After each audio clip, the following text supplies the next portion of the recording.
Eo amin'ny tontolon'ny fifamoivoizana sy fitaterana indray kosa raha dia fantatra fa hiakatra 500 ariary ny sarandala ny taxi be mampitoy ny vato sy antomadinika raha toka 300 ariary kosa ny tapadalana. Izany moa no filazana hita iny amin'ireny fiara-pitaterana voakasika io resaka io amin'izao fotoana izao. Fanadihadiana irana amin'ny Rakotondrantsimba.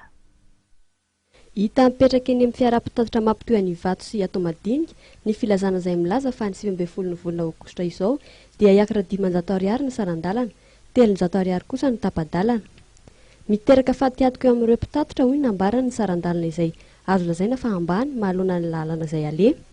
Nambarany ity mpamily ary fa kely ny vola azon'ireo indrindra fa ny vola hoentin'ny mody satria dia tsy maintsy enjehana ny versement sy ny gasoil ho hatrany izy.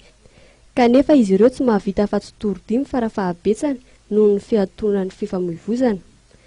Eo amin'ilay mampatonga an'ilay dia mpiakatra an'ilay sarandalana zany raha vao ohatra hoe avy amin'ny vato zao ohatra hoe tonga dia tsisy miala mihitsy fa direkta be avy any dia maty antoka be amin'ilay gasoil zany mampatonga an'izay.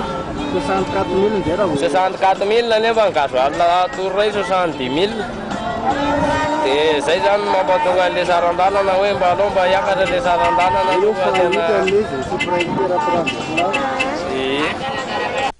mahaloana izany fiakaran'ny sarandalana izany indrindra dia anisany resaka natao tamin'ireny mpianakaviana iray izay anisany mandeha amin'iny zotra iny ka nilaza ny fahatsapany mahakasika izany izy. Tanay aloha izay tenena rehefa izay zany nitapaka zareo dia tsy maintsy mandoko. Tsy mametraka olana aminareo izay hoe miakatra tamin'ny sarandalana. Tena mametraka olana renao efa izay ilay izy dia tsy maintsy zakaina.